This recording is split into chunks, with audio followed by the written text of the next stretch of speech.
quería celebrar el espacio.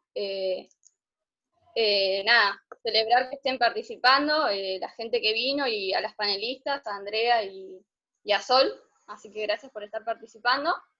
Me presento, yo me llamo Mica Ramírez, estudio profesorado de Historia, ingresé a la carrera en 2018, así que ahora estoy en mi tercer año, y nada, soy militante del AULE, que estamos en la Facu de Humanidades y somos la actual conducción del Centro de Estudiantes. Después, comentar, no sé si Andrea te querés presentar, o Sol, si se quieren presentar ustedes, por ahí tienen más para aportar de eso. Alguna de las dos. Por favor. Bueno, hola a todas, todos. Yo soy Sol Calandria, soy profesora y doctora en Historia, investigadora del Centro Interdisciplinario de Investigaciones de Género, ahí de la FACU, y también soy docente de Introducción a la Problemática Contemporánea, también en la facultad, y ahora hace muy poquito, desde marzo, me convocaron como directora de investigación del Ministerio de las Mujeres de la provincia, así que estoy también allí. Qué bien. Bueno, yo soy Andrea Andújar, soy historiadora, soy doctora en historia, formada en la historia social con perspectiva de género, así están situadas mis investigaciones en general. Trabajo sobre clase trabajadora a lo largo del siglo XX, actualmente en los 20 y en los 30, pero originariamente trabajaba en los 70 y en los 90 del siglo pasado. Soy investigadora del Instituto de Investigaciones de Estudios de Género, de la UBA. Antes éramos Instituto Interdisciplinario, pertenecíamos a Filosofía y Letras, pero ahora hemos cambiado de estatus y hemos cambiado de nombre.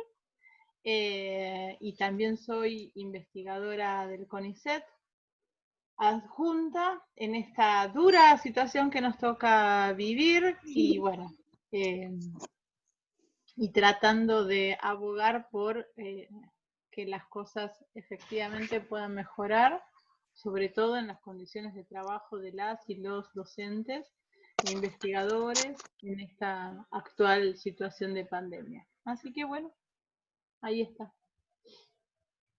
Gracias, Andrea. La verdad que estoy re contenta de modelar y de poder estar hablando con ustedes, porque nada, me siento como re orgullosa, las admiro mucho a las dos y me encanta.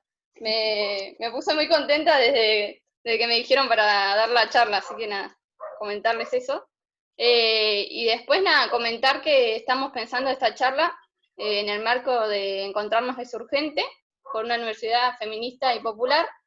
Y nada, comentar que teníamos la idea, por ahí ya para entrar en la charla, de comenzar un poco con Sol, y que Sol nos pueda comentar y hablar un poco de pensar la historiografía, ¿no? En clave feminista, y por ahí más en qué, desde la academia, ¿no? Que vos tenés tus estudios ahí en la academia, qué disputas se dan en la academia, cómo fue tu recorrido, tu experiencia, por ahí que nos puedas comentar un poco.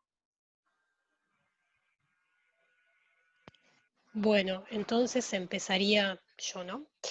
Bueno, en primer lugar agradecer a Juli, a Mica y a todas las compañeros del aule que me invitaron a esta charla, y agradecer a las 14 personas que están acá participando. Algunas les veo la cara, otras no. Para mí es realmente un placer y un honor estar compartiendo con Andrea Andújar este panel, que también una profe súper admirada para mí, que he leído y que desde que ingresamos a la carrera te leemos, Andrea, así que yo creo que todos que están acá son un poco groupies de esa primera lectura que hacemos tuya. Bueno, voy a abrir. Bueno, las chicas me convocaron con algunas preguntas que me empecé a hacer, y empecé a escribir algunas cosas. La verdad es que cada vez que me invitan a un espacio así es para mí un momento de repensar también mi trayectoria como estudiante de historia, como docente, como graduada, así como también sentarme a pensar los problemas de género y las cuestiones de género en la academia y en la carrera de historia. Y también es pensarme a mí misma, ¿no? Pensarme a mí misma como mujer, como feminista dentro del espacio académico, cómo es la facultad y cómo lo fue el CONICET en el cual hice mi investigación doctoral y el mundo de la academia en general. Y cuando digo pensarme como mujer, lo digo desde un lugar político, ¿no? Pensarme qué significa ser mujer y cómo me posiciono en esas relaciones sociales de poder y en esas disputas que damos las feministas en los espacios donde transitamos, como docentes, como investigadoras, eh, y también como estudiantes en su momento y en la academia de la historiografía. Preguntarnos, por ejemplo, quiénes son las voces legítimas en la historia, a quiénes leemos, a quiénes nos hacen referenciar en las materias, cuáles son las lecturas obligatorias, de dónde provienen las ideas que predominan en la historia y cómo podemos poner la historia patas para arriba, ¿no? Que de eso se trata, mirar la historia con perspectiva de género. El otro día, leyendo un trabajo de una chica recién graduada en historia, que de otra facultad, ella decía que el objetivo de su trabajo era analizar las miradas normativas de la maternidad a principios del siglo XX, en un momento que es cúlmine de la consolidación del Estado-Nación y de las instituciones en Argentina, como ustedes ya conocen, y ella planteaba que la relevancia del objeto de estudio tenía que ver con que las mujeres habían sido invisibilizadas a lo largo de la historia, ¿no? Y que se sabía muy, muy poco de ellas. Entonces justo hice esta lectura cuando me invitó Julia a esta charla y empecé a pensar, y me despertó como unas ciertas cuestiones que quería compartir acá a partir de esta lectura, eh, porque esto de decir que existió una invisibilización del rol de las mujeres en la historia, que en cierto sentido tiene asidero y es cierto porque la historia que se empieza a gestar desde la historia oficial, la historia tradicional argentina, en el Estado tiene que narrar su propia historia y esa historia tiene un fuerte sesgo de género, un sesgo patriarcal que invisibiliza el rol de las mujeres.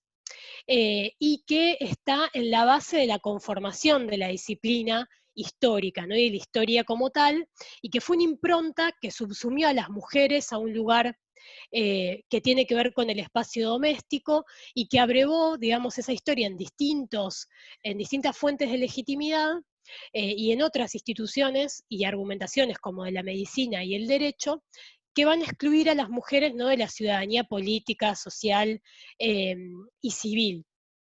Pero esto las feministas lo han mencionado una y otra vez y han puesto sobre la mesa que la conformación del Estado y su relato histórico oculta desigualdades de género y además se basa en ella y la justifica.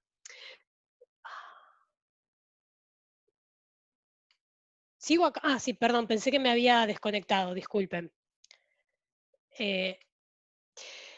Ahora bien, lo que yo pensaba a partir de este trabajo es que hay un punto en que es cierto que las mujeres fueron invisibilizadas por la historia oficial, pero decirlo, o sea, pensarlo de esta manera, también es no reconocer que la historiografía ha tenido muchísimos desplazamientos a lo largo de la historia y que uno de ellos fue el que generó la historia de las mujeres y los estudios de género. Entonces, decirlo de esa manera también es un tanto injusto con toda esa corriente que emergió en Argentina, puntualmente con el retorno democrático, eh, y que se empezó a visibilizar a partir de los años 80 y que entre las historiadoras pioneras tenemos a nuestra queridísima Dora Barrancos, que hoy es también asesora presidencial en materia de género, de derechos de las mujeres y de las personas LGTB+, y otro grupo de historiadoras como Donna Gay, Mirta Lobato, Cristín Ruggero, ¿no?, que impulsaron trabajos pioneros que comienzan a dar visibilidad al rol de las mujeres en la historia y a poner sobre la mesa que las mujeres fueron parte de la historia política, social, económica de nuestra historia, revirtiendo ese relato oficial tradicional fundante de la historia, ¿no? Y allí comienza un camino que se transforma, digamos, en una marea imparable con todo lo que es el impulso del feminismo y el resurgimiento del feminismo como movimiento político que comienza a marcar agenda y a dar disputas de poder sociales y políticas, y también con ello emergen los trabajos de otro grupo de historiadoras que son de una generación posterior a la de Dora, que, bueno, que donde están los trabajos de la misma Andrea y otras reconocidas historiadoras que entre ellas algunas tenemos la suerte de tenerlas en esta facultad, como Indy Valobra y Graciela Queirolo, que sus trabajos, juntos con otras muchas colegas historiadoras más, se encargan de visibilizar de nuevo el rol de las mujeres y de las relaciones de género en el mundo del trabajo, en la política y en otras tantas aristas que es casi interminable. Y paralelamente a esto, y tiene que ver también con este resurgimiento, se empieza a visibilizar que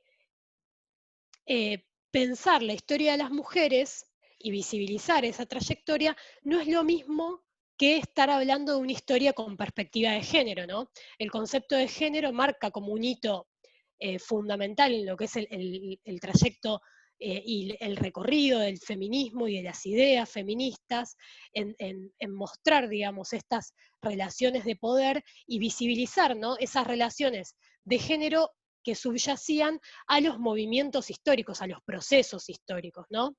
Este es un concepto que, si bien comienza a ser acuñado tempranamente, en la historiografía fue incorporado a través de la mirada de una historiadora feminista brasilera que se llama Joanne Scott, ¿no?, que afirma que las relaciones de género son relaciones de poder, relaciones de subordinación y de dominación, y que además el género es un elemento constitutivo de estas relaciones y que estas relaciones son las relaciones primarias de esta división de poder entre los sexos. Entonces, todo lo que es el movimiento de la teoría feminista impacta en el campo historiográfico y la historia de las mujeres no deja de ser pensada como el reconocimiento de esa visibilización, sino también en visibilizar esas relaciones de poder. Y empieza el campo a abrirse, ¿no?, y a mirar otros sujetos, sujetas sociales, además de las mujeres, que deja de ser pensada como la mujer, sino como las mujeres, y empieza a ver la historia de, por ejemplo, las personas LGTB o de las relaciones que tienen que ver con las masculinidades, con las sexualidades, ¿no? Entonces, vuelvo sobre la lectura de este trabajo porque creo que no hay que descartar hablar de invisibilidad, pero hay que tener cuidado de caer en esa doble invisibilidad de decir que si de decir que las mujeres siguen siendo invisibles en la historia, ¿no? Porque hubo un grupo de historiadoras, como decía recién, que se encargó de dar esas disputas pioneras en el campo historiográfico, en el campo intelectual, en el campo político, ¿no?, que abrieron este camino que hoy nos permite tener nuevos pisos y nuevos aportes. Y que también implica un esfuerzo muy grande, porque algo que hoy decía Andrea y que tiene que ver con el mundo de los cuidados. Hace poco salió un estudio que decía que el número de papers que van a enviar las mujeres durante la pandemia se va a ver reducido en comparación al número de trabajos que van a presentar varones, ¿no?, que se van a mantener, y eso tiene que ver con el rol y la demanda de los cuidados dentro del espacio doméstico que tenemos las mujeres y que aún, a pesar de la lucha que estamos dando desde el feminismo, todavía es algo que tenemos mucho para recorrer. Y creo que esto nos invita también a pensar, reconocer este laburo y esta militancia, estas luchas que han tenido las historiadoras, nos invita a pensar en nuestros propios programas de la carrera, por ejemplo, cuál es la bibliografía que hacemos, cuáles son los temas que estudiamos, cuáles son los temas de interés. ¿Cuántos de los programas de la carrera, tanto bueno en La Plata como en la UBA, como en el resto de las universidades, visibilizan a las mujeres, a las personas LGTB y visibilizan las relaciones de género como relaciones de poder? Yo creo que si nos ponemos a pensar, son muy pocas las materias que incorporan esta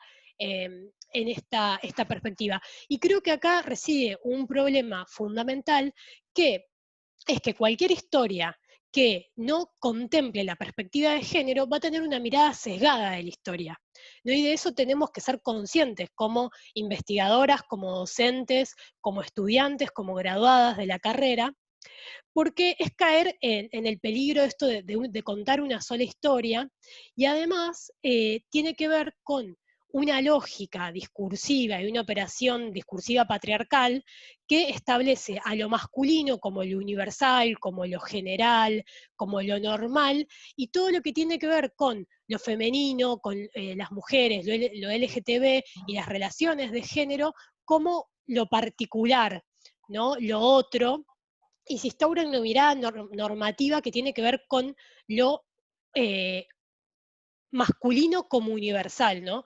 Y esa es una de las falacias más grandes que el patriarcado ha instaurado y que hoy cala muy hondo en lo que es el discurso académico y en lo que es la historiografía. Y creo que es una de las disputas que tenemos que dar y que tenemos que poner sobre la mesa, que hablar de esa universalidad de la historia es hablar de una historia que tiene que ver con lo masculino y que poco tiene que ver con mirar la historia con perspectiva de género, y que el mirar las relaciones de género y mirar la historia de las mujeres no tiene que ver con lo particular, mientras que lo otro es lo universal. Y esto, bueno, como decía, creo que es algo para disputar en la academia, en los ámbitos educativos y en los programas, porque también es algo que nos pasa y que creo que tiene que ver con otra de los puntos, que es pensar la perspectiva de género como algo transversal, ¿no? Transversalizar la perspectiva en los programas, porque creo que es algo que Andrea seguramente va a compartir, que cuando las personas que hacemos estudios de género vamos a un congreso, siempre hay una mesa pensada para la historia de las mujeres, para la historia de género, mientras el resto hablan de lo otro, ¿no? Como si fuese de lo importante. De hecho, hace poco estaban armando un programa adelante mío, que estaba también en la organización de ese congreso, y querían poner era una mesa de estudios del derecho, en una mesa, no, un congreso de historia del derecho, y querían poner en una mesa temas de mujeres, indios y esclavos. O sea, se entiende eso, es como, bueno, todos los que estudian esto y el resto, los que hacemos la historia del derecho, la historia de la justicia, vamos a discutir y ustedes entreténganse entre ustedes. A ver, es muy rico discutir entre nosotras, pero me parece que tenemos que romper un poco ese aislamiento y pensar que la perspectiva de género es transversal y que tiene que ver con lo que está haciendo el resto. Y esto es algo todavía que es un problema gigante en la historiografía. Lo mismo que incorporar una perspectiva de género interseccional, ¿no? Pensar que el género no es una única categoría para el estudio de la sociedad y de la historia, sino que tiene que ser de manera interseccional con otros elementos estructurales como la clase, la raza, la etnia, ¿no? Son cuestiones que todavía creo que, si bien está muy claro cuando hablamos entre nosotras y entre nosotros, que son de las disputas que creo que quedan, que quedan por dar, y creo que hoy hay un empuje muy fuerte que viene del feminismo en las calles y la capacidad de marcar agenda, que tiene que ver con los paros de mujeres, con las marchas del Ni Una Menos, ¿no? Porque y bueno, recientemente también la sanción de la ley Micaela, la implementación que obliga, digamos, a todos los funcionarios, las funcionarias y las trabajadores del Estado a formarse en la perspectiva de género, la creación de los ministerios. Digo, es un contexto que empuja de cierta manera y que nos obliga a introducir estos debates en el mundo académico. Y también hablo de esto porque para mí tiene que ver con algo que estudiamos desde que ingresamos a la carrera, que tiene que ver con que siempre nos dicen y decimos que toda historia es historia del presente. Entonces, esos intereses por la historia emergen de ese presente, de esas conflictividades políticas, de esas luchas y de esas disputas que para nosotras está dando el feminismo y que también somos parte de eso. Eso no significa que vamos a proyectar el presente en el pasado, sino que vamos al pasado a buscar respuestas para explicar qué es lo que pasa hoy. Entonces, bueno, ya para ir cerrando, porque si no me equivoco, ya estoy casi en tiempo, una de las preguntas que me hizo Juli es, bueno, ¿cómo llevamos todas estas ideas a la práctica histórica, a hacer investigación histórica en clave feminista? Y acá yo quiero compartirles algo de mi propio recorrido, de mi investigación y de mi tesis que terminé hace un año, o sea, hace muy poco, y que tiene que ver con que la perspectiva feminista, o sea, hacer investigaciones en clave de género, tiene un punto de partida que tiene que ver con reconocer desde la cual nosotras nos paramos para analizar ese pasado y esa sociedad, como que desnudamos nuestro punto de vista y rompemos con esta mirada del universal. Por eso también se nos particulariza, porque nosotras decimos el lugar en el cual miramos esa historia, pero reconocer también el lugar político, social, del cual miramos esa historia, a veces no significa no estar exentas de ciertos mandatos, de ciertas, de ser parte de la sociedad. Y a mí me pasó con mi propia investigación que tuvo que ver con mujeres infanticidas en la provincia de Buenos Aires a principios del siglo XX, que fue una investigación que el interés nació al calor de la lucha por el aborto legal, seguro y gratuito, y que tiene que ver también con las maternidades no deseadas. Entonces, mi investigación surgió de una inquietud del presente, pero también a mí me costó mucho reconocer que yo misma, sin ser madre y sin tener hoy el deseo de serlo, estaba atravesada por esas ideas, por esas experiencias, por esos mandatos, que tienen que ver con cómo nos socializan desde que llegamos al mundo, ¿no? Y cómo la procreación, la gestación, el embarazo, el parto, se transforma en algo unívoco y que tiene vinculación con el cuidado, el amor. Para sorpresa mía, siendo una estudiante recién llegada a los expedientes esos de las mujeres que habían estado presas por cometer un infanticidio, que eran mujeres que mataban a sus hijos al momento de nacer o hasta 3 días después, era una práctica mucho más extendida de lo que yo creía, porque el vínculo de la maternidad en tanto construcción social era distinto, ¿no? Las mujeres tenían muchos hijos y muchos de esos hijos los perdían, ¿no? O fallecían al tiempo de haber nacido, entonces el vínculo y el afecto era distinto, solo el amor como una construcción social se notaba ahí claramente. Y también otra de las cosas llamativas fue que las mujeres en la provincia de Buenos Aires estuvieron presas tanto por infanticidio como por hurto, es muy poca la diferencia numérica, y que además la justicia estableció un atenuante para las mujeres solteras que por ocultar la deshonra cometían un infanticidio sobre sus hijos recién nacidos. Lo cual a mí me llamó mucho la atención cuando recién agarré esos expedientes, porque yo lo que esperaba era encontrarme con penas mucho más altas. Pero había existía este atenuante para las mujeres y que tenía que ver con el lugar del honor y de la honra en esas sociedades, y que eso estaba vinculado con la virginidad femenina, ¿no? Una mujer soltera que tenía un hijo, claramente con la impronta de su cuerpo, mostraba, digamos, esa falta. Entonces había una especie de perdón en lo que es la pena para esas mujeres, con una pena que era establecida entre 3 y 6 años, y después con un cambio en el código entre 6 meses y 3 años, comparado con las mujeres que no podían comprobar que habían matado al recién nacido por ocultar la deshonra, y que les correspondía la penitenciaría por tiempo indeterminado. Entonces, y ahí vuelvo a este camino que yo hice y a este proceso, porque el título de la tesis y del libro ahora que que también era una de las preguntas que me habían hecho, era matar a la madre, es matar a la madre, y que ya me lo han preguntado, bueno, si matan a los hijos, ¿cómo el título es matar a la madre? Y tiene que ver con esas mujeres que siempre desde el expediente histórico, se las pensó como madres y que yo misma empecé pensándolas como madres, pero eran mujeres que lo último que querían ser en esas circunstancias era ser madres, ¿no? Entonces, la reflexión de cómo el lenguaje de cierta manera tiene una impronta patriarcal, encorseta y moldea nuestras propias investigaciones, creo que tiene que ser también un cuidado que tenemos que tener a la hora de hacer investigación, reconocer ese punto de partida, pero reconocer esos mandatos y esa socialización a la cual, digamos, también estamos inmersas y no nos podemos abstraer de manera completa, ¿no?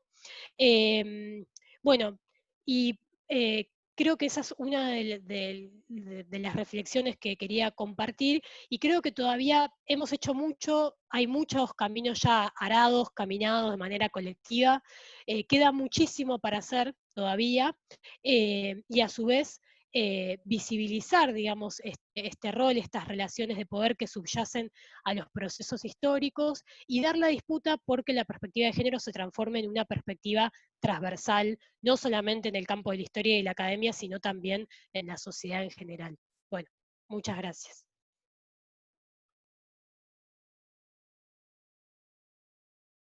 Gracias, Sol. Me encantó y me quedé pensando de transversalizar la carrera con perspectiva de género, porque nada, nosotros como somos estudiantes de historia sabemos que, bueno, vemos el contenido de los programas, y en el propio contenido se refleja esa falta de un feminismo transversalizado, ¿no? Que no está, o sea, no hay un feminismo transversal en los programas cuando ponen un texto, digamos, no sé, de historia, que abarque algo de las mujeres, creo que es algo más, que tiene que abarcar todos los transversalizados justamente.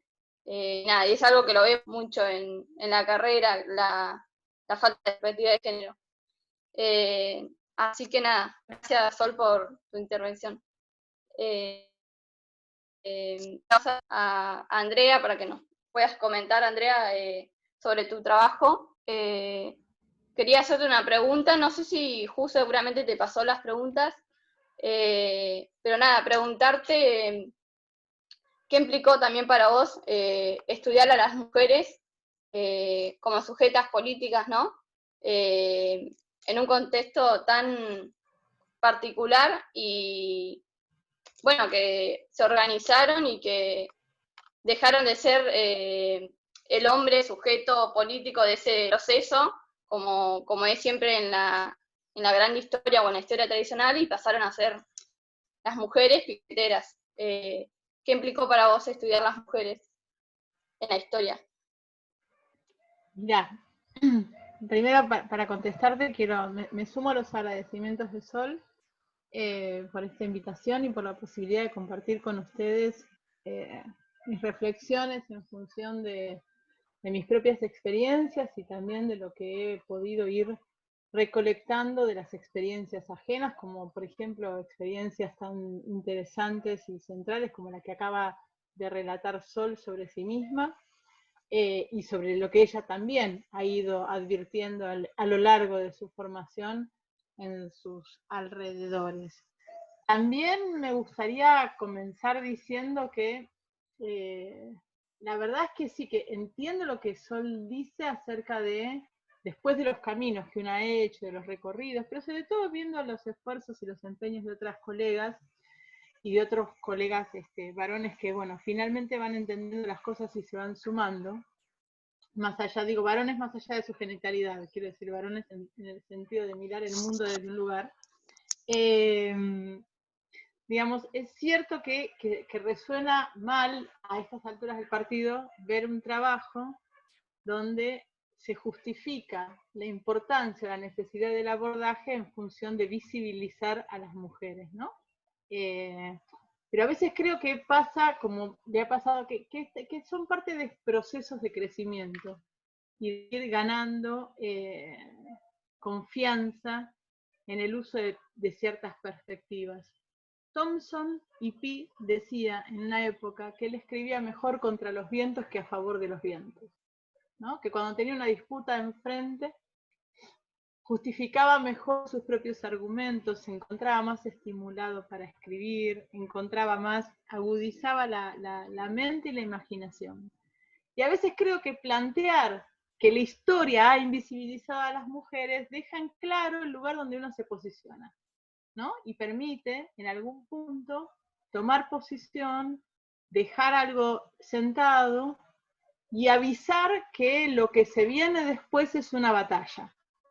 A veces se logra bien, a veces se logra mal, y entiendo, reitero, comparto con Sol que podemos dejar de hacerlo, porque la batalla acerca de la importancia de pensar el pasado en función de los múltiples sujetos que lo habitaron, es una batalla que venimos realmente ganando, ¿no? Si hoy vemos ciertamente la cantidad de programas que existen en los grados y los posgrados que abordan las cuestiones de género, ¿sí? Si pensamos en los doctorados y en las maestrías que se han articulado en función de ello, si pensamos la manera en que el género gravita en las iniciativas académicas en función de políticas de género, ¿no? De garantizar ciertos espacios, de garantizar la puesta en funcionamiento de una legislación interna en las universidades relativa al tema de la violencia, relativa al tema del ni una menos, relativa al tema del avance en los cupos o en las cuotas en las conducciones universitarias.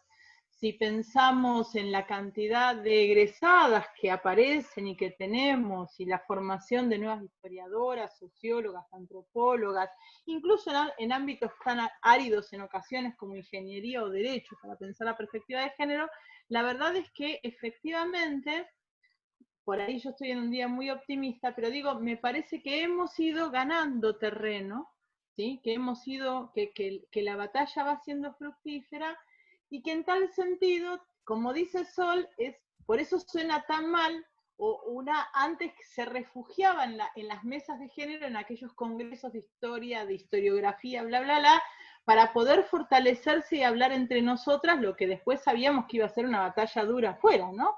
¿Quién no ha tenido que enfrentar alguno de estos capitostes de la historia tradicional en cualquiera de los sentidos que ha chantado en medio del debate que lo que una trabaja en perspectiva de género al fin y al cabo es un tema menor de la historia, ¿no? Y quién no ha tenido que controlar sus ganas de tirarle un zapatazo para decirle no acepto este nivel de impugnaciones.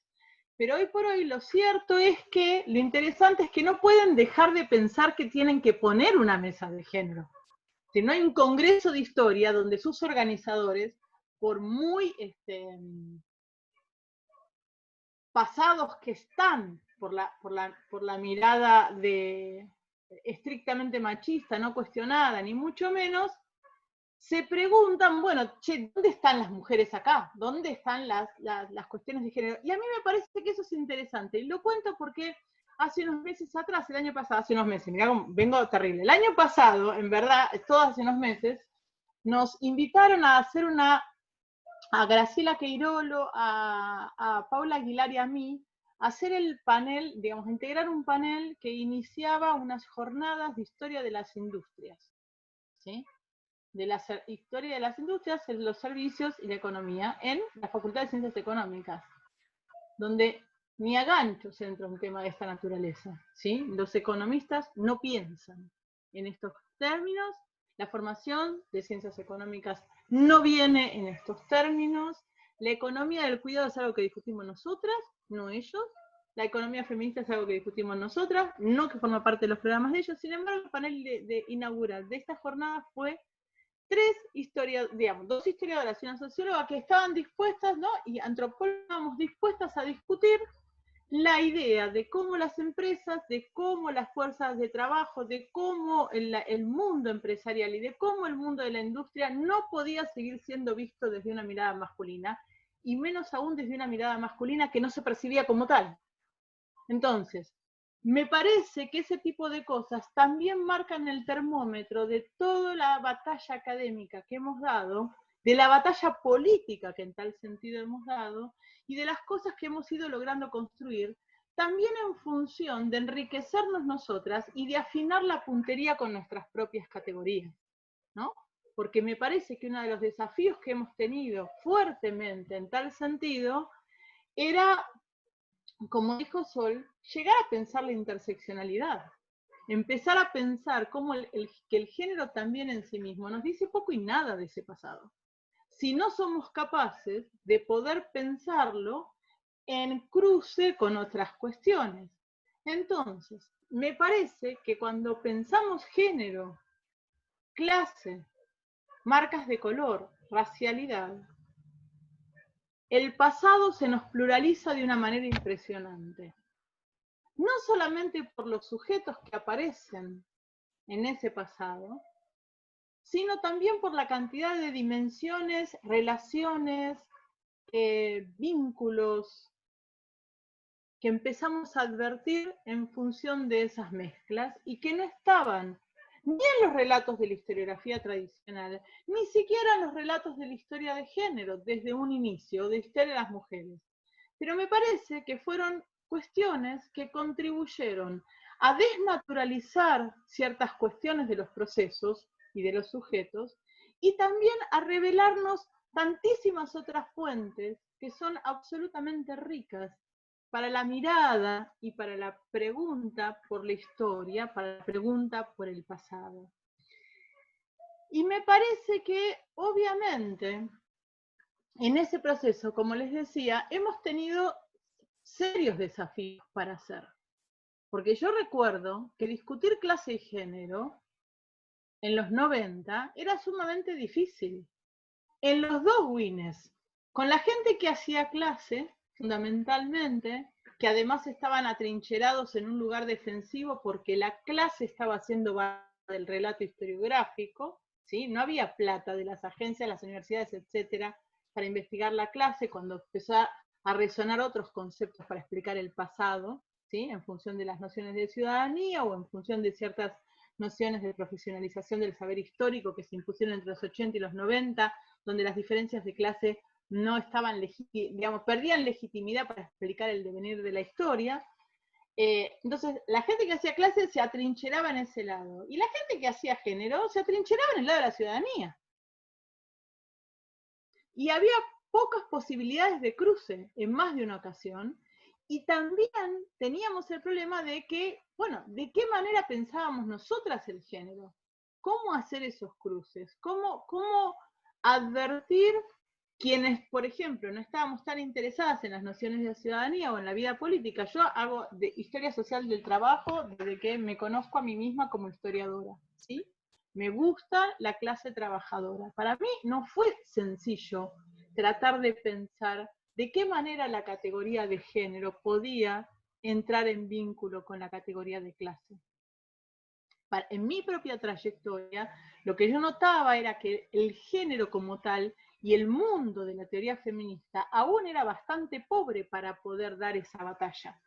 Y requería de muchísimos diálogos, de muchísimos trabajos, de muchísimo retorno a la empiria, de muchísima capacidad en serio de pensar la interdisciplinariedad, de modo tal de ir enriqueciendo determinada cantidad de cosas, de no quedarnos tan solo en el mundo de las representaciones, porque el mundo del género también era el mundo de los discursos y de las representaciones de las masculinidades y las feminidades.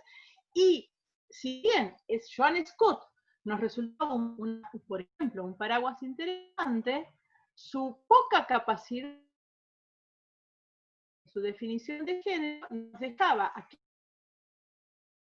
no el ámbito del discurso, sino el ámbito y las experiencias, condiciones materiales de existencia, nos dejaba tecleando en el aire. ¿Cómo piensa la mujer piquetera? ¿Dónde estaba ubicada? ¿Qué le pasaba? ¿Cómo pensarla? ¿Como trabajadora desocupada? ¿Como mujer? ¿Como mujeres?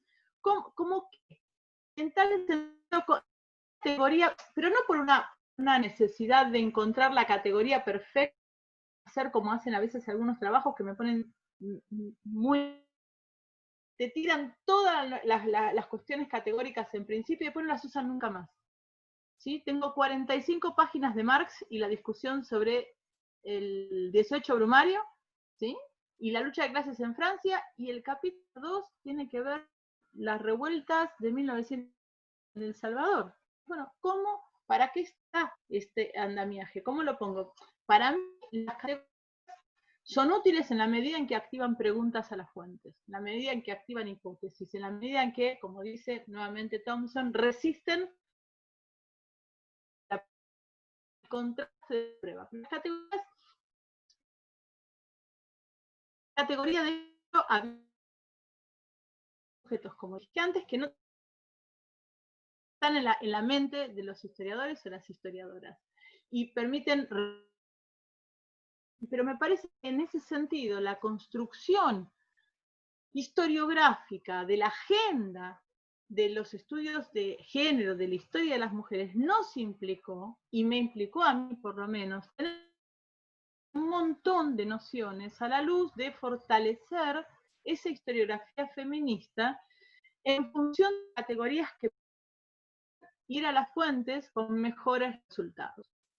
Una de las que a mí en algún momento ha sido el tema de género y memoria, ¿no? De pensar a la memoria en función del género y de poder recuperar las experiencias de las mujeres en función de sus propias prácticas y en función de poner en cuestión también, como decía Sol, nuestros propios mandatos, es decir, nuestra capacidad de escucha atravesada también por cuestiones de género.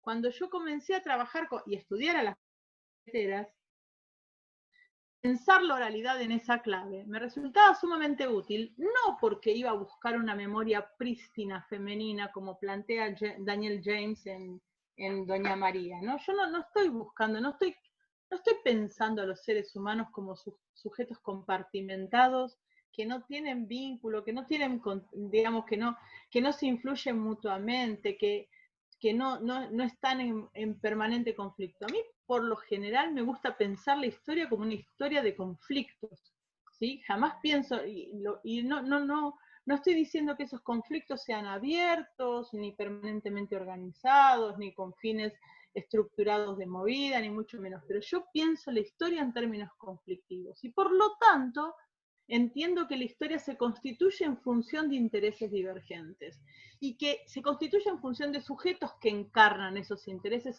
a partir de sus prácticas, sus horizontes políticos, sus pertenencias de clase, sus nociones de género, sus marcas de color, etc. Pero me parece que en tal sentido se influyen, que en tal sentido sus ideas circulan también entre sus adversarios, son retomadas por sus adversarios y devueltas al terreno de la lucha con otras cuestiones. Es decir, yo no creo que exista una memoria femenina prístina, como no entiendo que existe una memoria masculina prístina, ni mucho menos. Me parece que son también efectos de un constructo. Lo interesante era para mí poder entender de qué manera esos constructos apelaban o no a las acciones, dónde dejaban las identidades femeninas en tal sentido, qué ponderaban de esas presencias, cómo relataban el lugar del pasado, de sus propias experiencias, porque me parece que en definitiva lo que una historiografía feminista a estas alturas del partido sigue teniendo de revulsivo,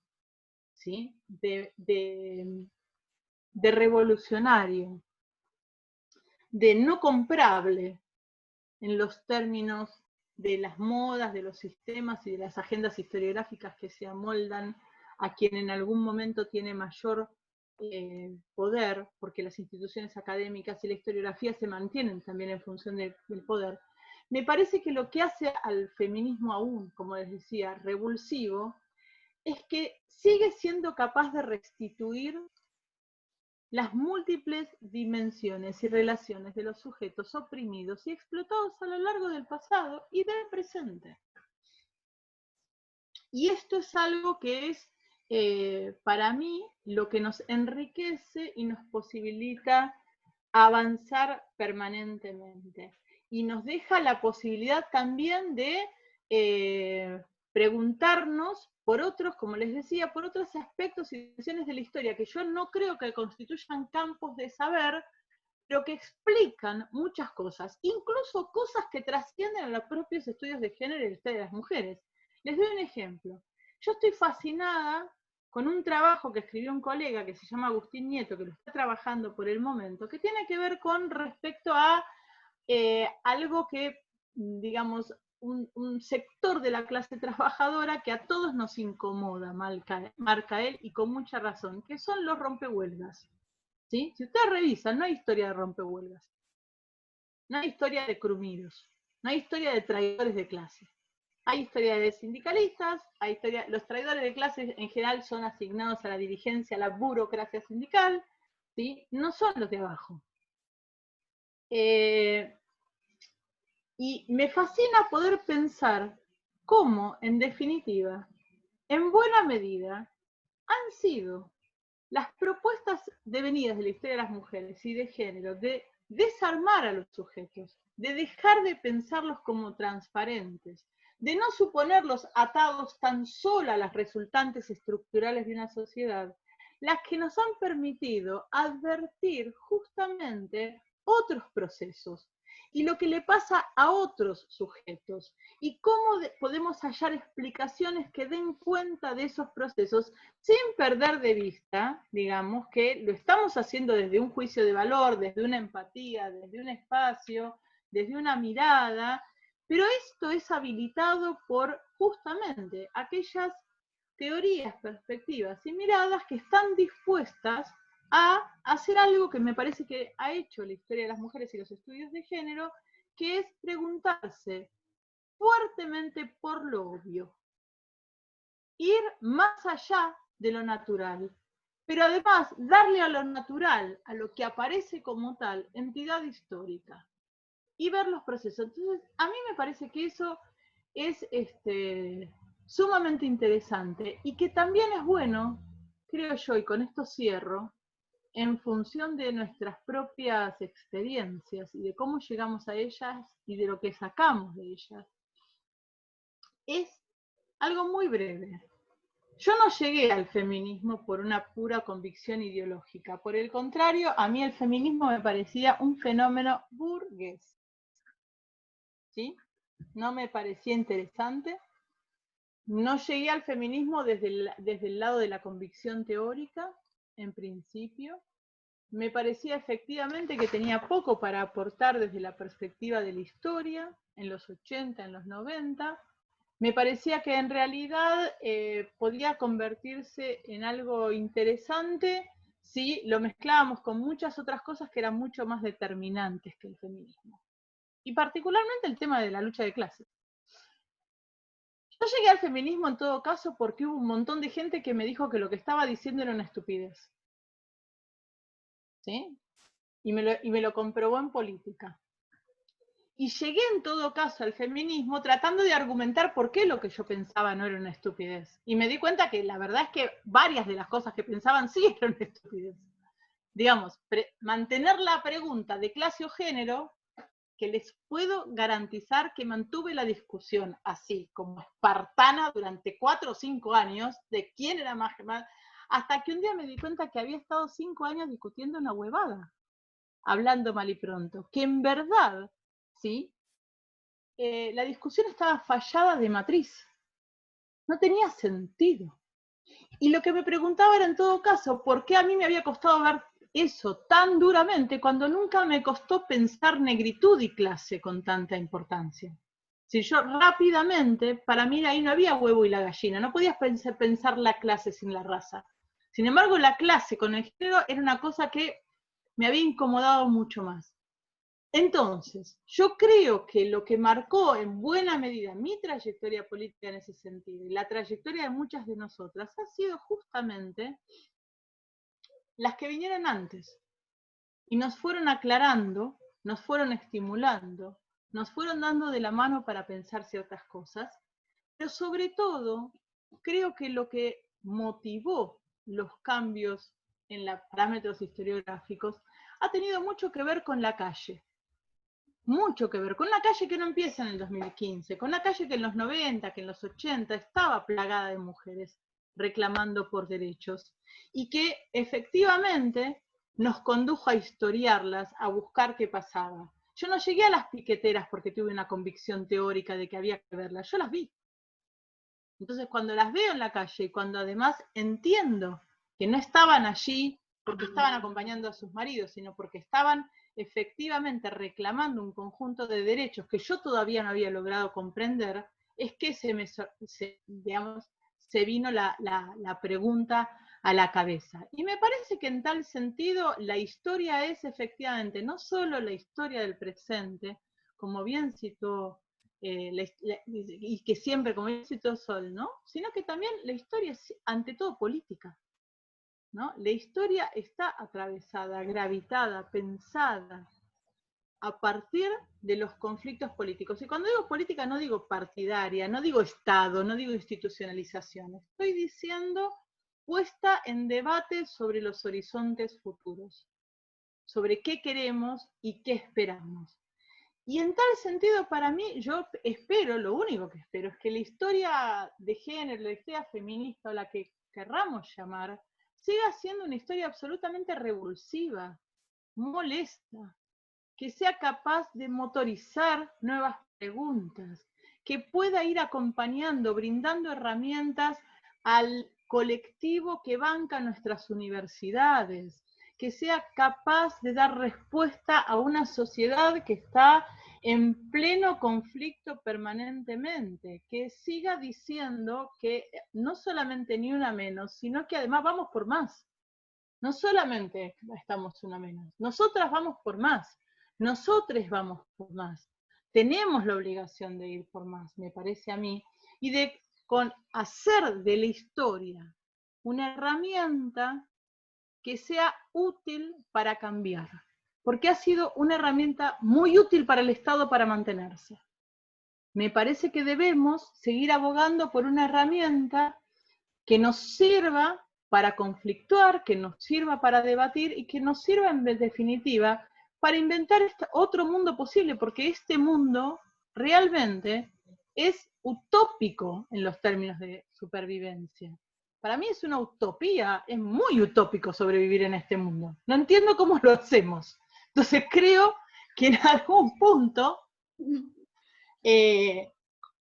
la historia es eso, una herramienta que puesta en conjunto con el feminismo y con los géneros puede permitirnos pensar otros mundos posibles porque nos da lugar a pensar otros pasados posibles. Nada más.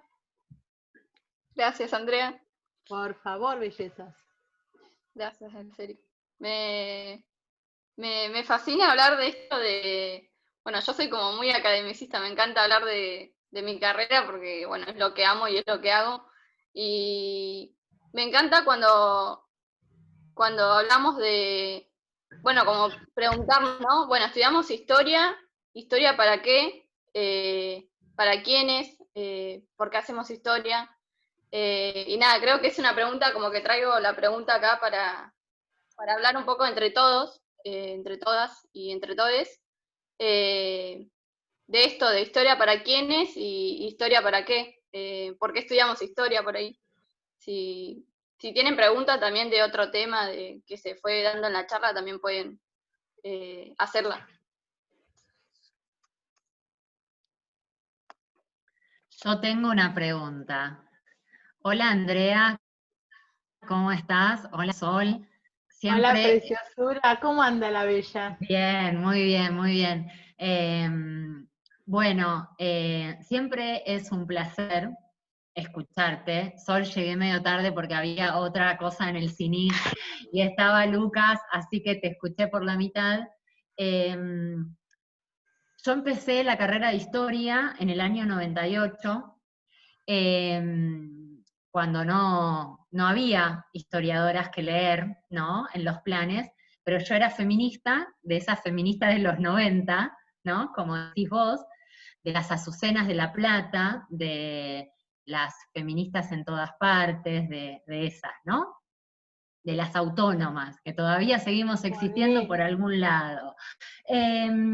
Y cuando te escuchaba pensaba, vos decías, a mí me sirvió las que me advertían que yo estaba en una pregunta que no era un dilema, digamos, que se podía resolver por una cosa o por la otra, las que estaban antes, ¿no? Las que vinieron antes que yo.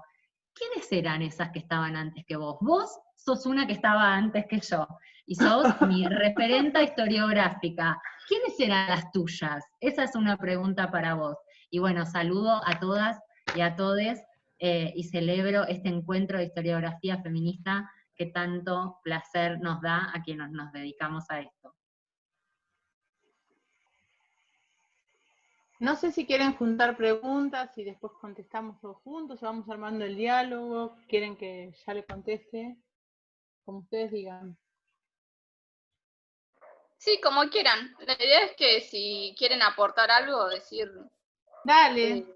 que algo Mira, que lo puedan hacer. Me encanta la pregunta que me haces, porque la verdad es que, como marcaron antes, como marcó Sol, ha sido un proceso de crecimiento y tenías algunas más cerca y otras menos cerca, pero tenías muchas menos de pronto de las que después se fueron generando, ¿no? Dentro de la agenda.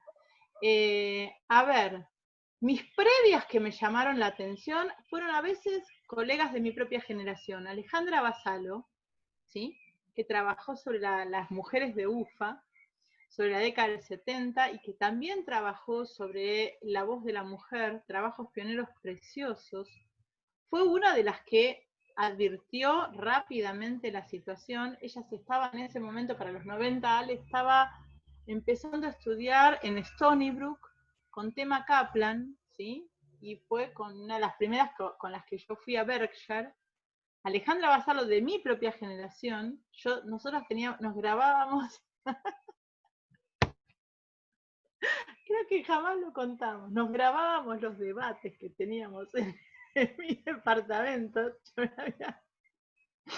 para ver quién de las dos iba a tener razón cuando los transcribiéramos. Entonces yo venía con Marx y ella venía con Scott y nos agarrábamos a la piña durante horas grabando. Ale fue justamente me parece a mí, una mirada central para esto. Otro tanto puedo decirte de Tema Kaplan, a quien tuve el gusto de conocer, y que Tema Tema no se había disparado del marxismo, no estaba cegada a eso, muy por el contrario, sus trabajos en algún punto tienen mucho de estructura y de andamiaje de pensamiento marxista, ¿no? Esto de conciencia feminista, parece pre- y post-revolucionaria en más de una cosa, pero digo, tiene unas claves allí, por lo menos muy queridas por la historia social, incluso la historia social norteamericana menos consensual, la historia de los 60 de pronto, la historiografía de los 30 que estaba vinculada a la historia de las mujeres, a la historia de los conflictos, básicamente la historia de la clase trabajadora estadounidense. Otras que tuve cerca, obviamente, que me marcaron en un punto en ese sentido, tuvieron mucho que ver con los trabajos de Dora Barrancos. Dora tiene cosas que son alucinantes, porque Dora, a ver, cuando era todavía socióloga, ¿sí?, y cuando estaba en camino de convertirse en historiadora, y iba por el lado del género, a mí lo que me alucina es que la agenda historiográfica de Dora era una agenda en sí misma, ¿no? Dora marcaba, sin saberlo siquiera, marcaba agenda, ¿no? Cuando hace todos sus estudios sobre los niños, la niñez proletaria y o la puñalada de Amelia, son trabajos de los 80. Ni siquiera teníamos género como palabra. Revisen las historias de Dora de los 80, 90, etc. Y Dora está mirando un montón de cosas, donde el género como categoría aún no existe, piensen que entra bastante avanzado de los 90, y que está discutiendo sobre, digamos, está poniendo en tensión esos relatos masculinizantes de ese pasado.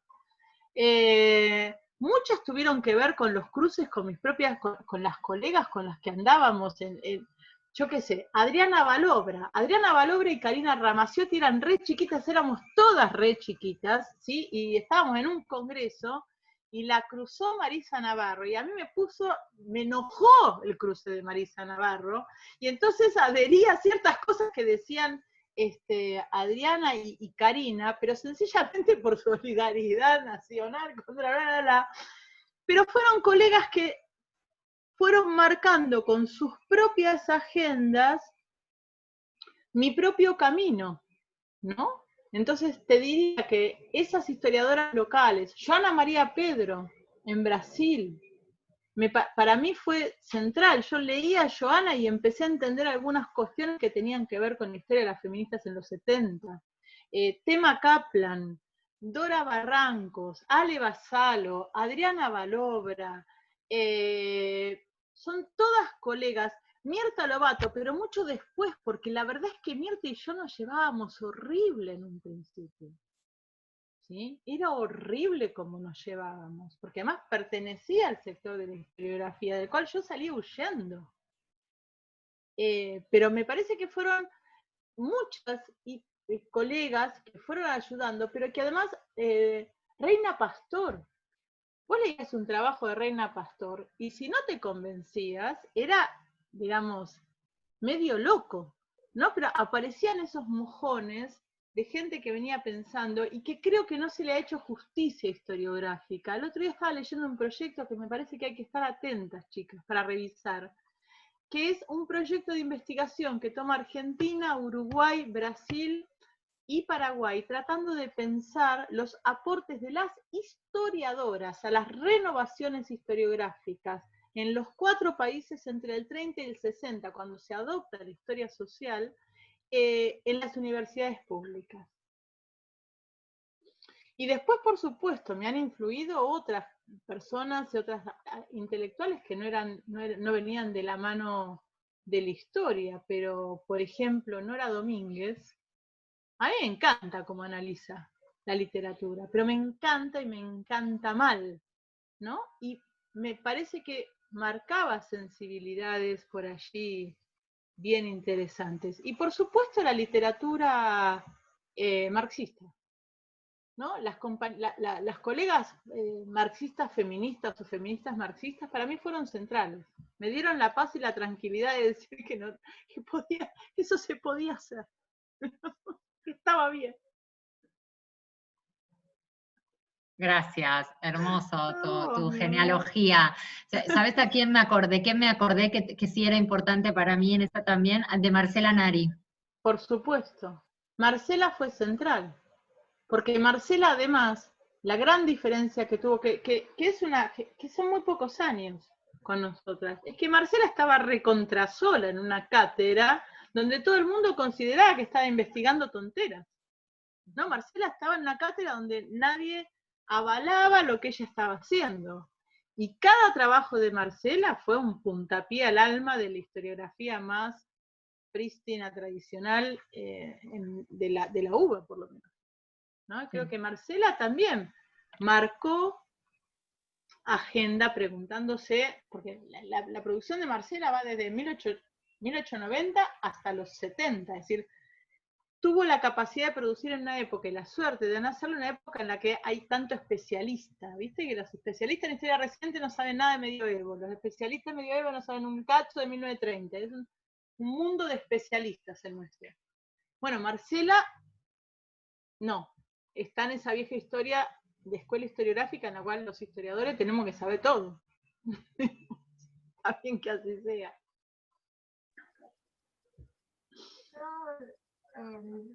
¿Ahí se me escucha bien?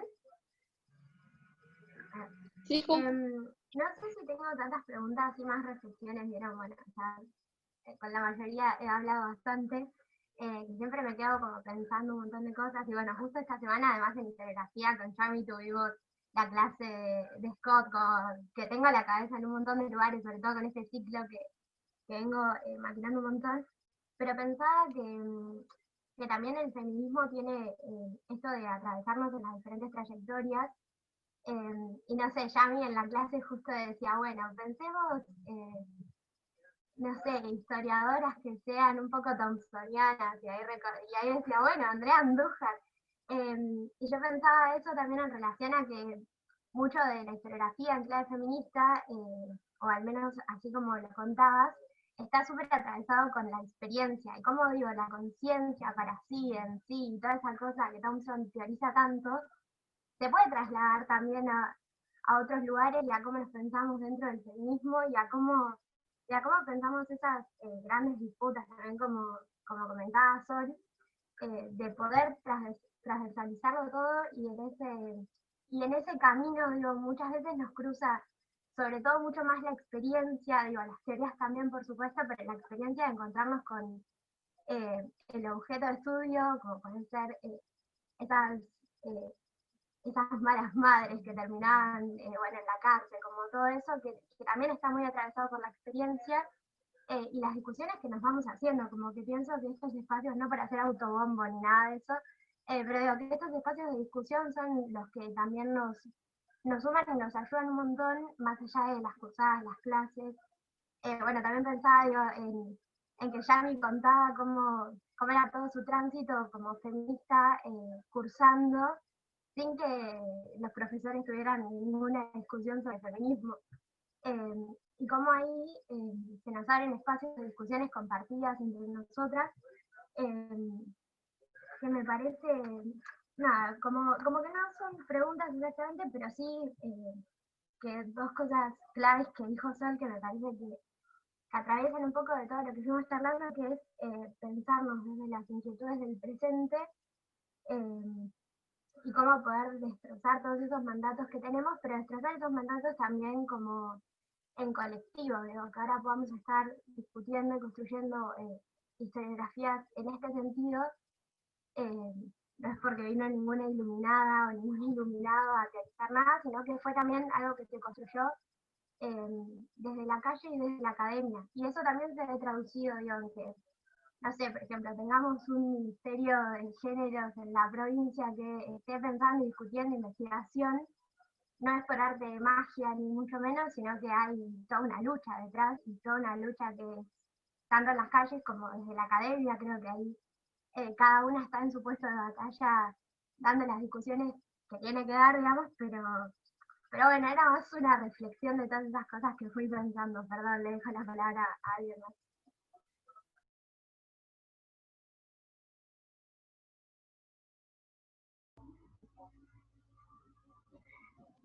Andrea, Andrea. estás silenciada.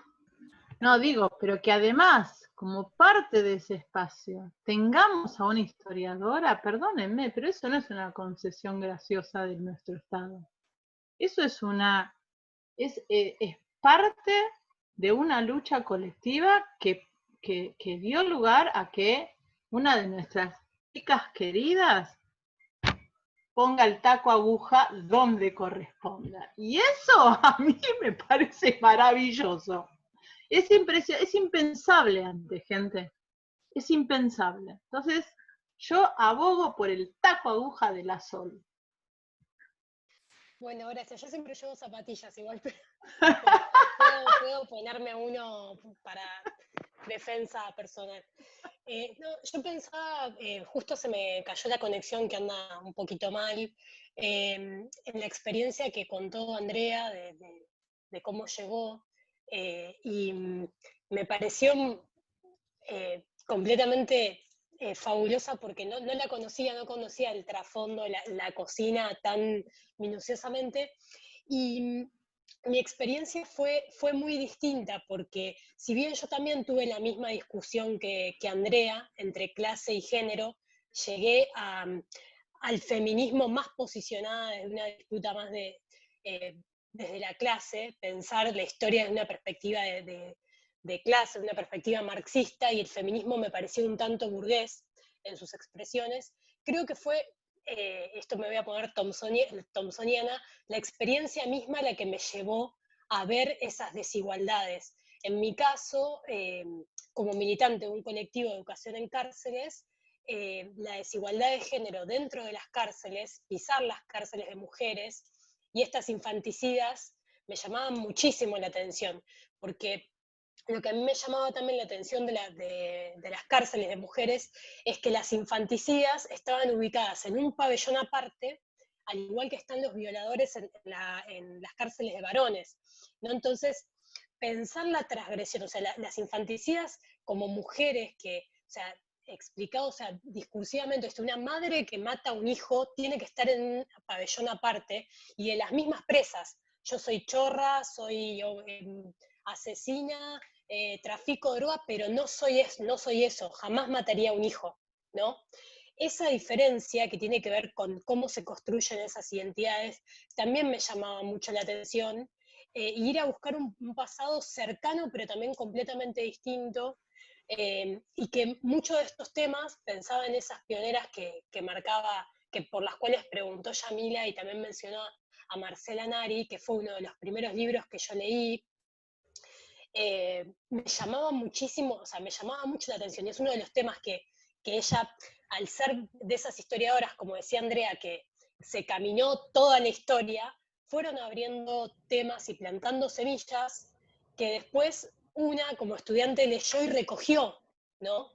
Recogió, y también yo creo que ese mismo proceso de maternalización que muestra Marcela, mi investigación fue por otro lugar, fue por ver todos esos procesos de resistencia, por así decirlo, a esa normativa y a esa institucionalización de la maternidad que ella veía en su libro y en lo que fue su tesis, que bueno, el libro no lo llegó a terminar por cómo se dio la vida, ¿no? Pero me parece que esas historiadoras marcaron, además de las que están con nosotras y nos marcan ese camino fogoneando debates, esas como Dora, como Mirta, como Marcela Nari, que miraron y sembraron semillas sin darse cuenta, que después fuimos como cosechando quienes vinimos 10, 20, hasta 30 años después a mirar la historia.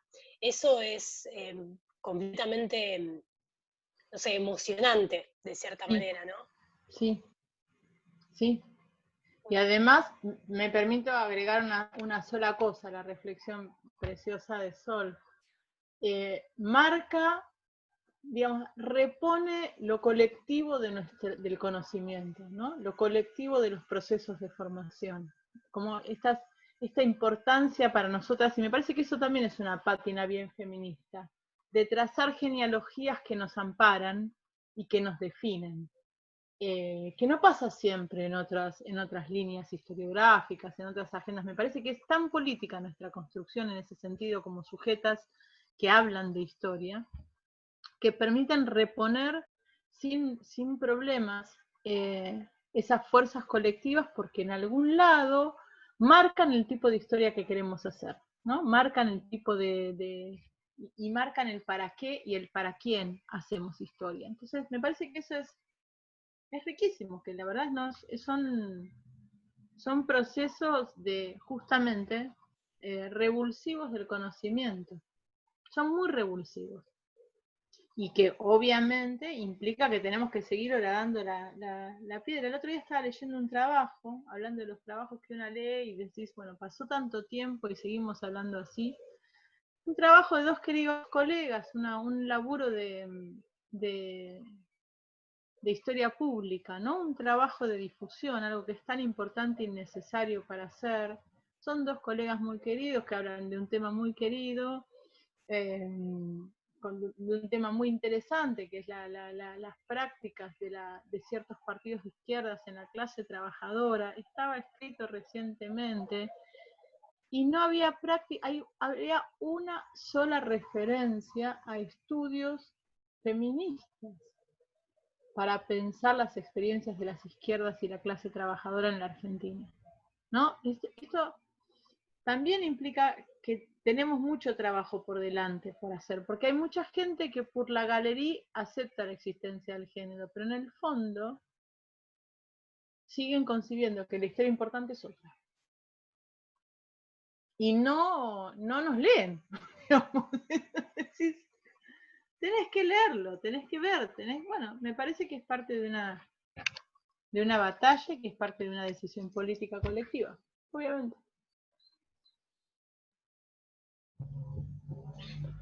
Bueno, hola, ¿cómo están? Yo soy Flor, estudio historia también. Primero que nada, una pequeña intervención. Siempre celebro estos espacios porque siempre me voy muy, muy, muy manija para seguir con la carrera, seguir estudiando, y nada, transformar un poco.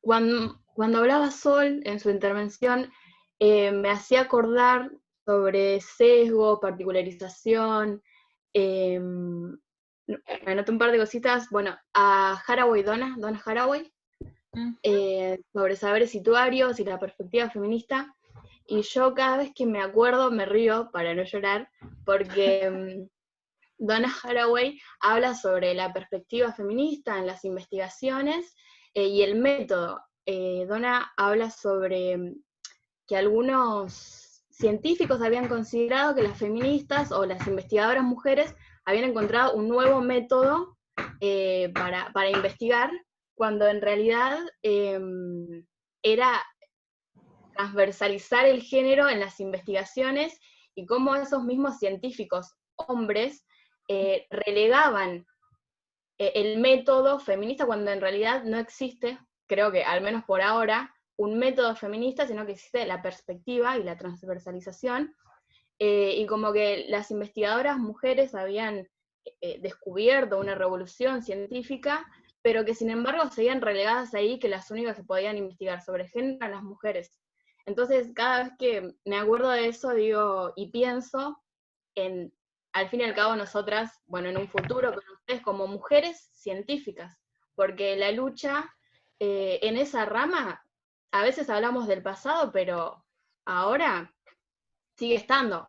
Donna, creo que el libro es del 2005, pero bueno, esas luchas siguen estando, y me parece que no hay que olvidarnos de eso, y bueno, también ella hablaba de dónde nos paramos, que mientras más nos paremos en una posición, más cerca de la objetividad vamos a estar, mientras más subjetivas seamos, mientras más defendamos una posición, más cerca de la objetividad vamos a estar en las investigaciones.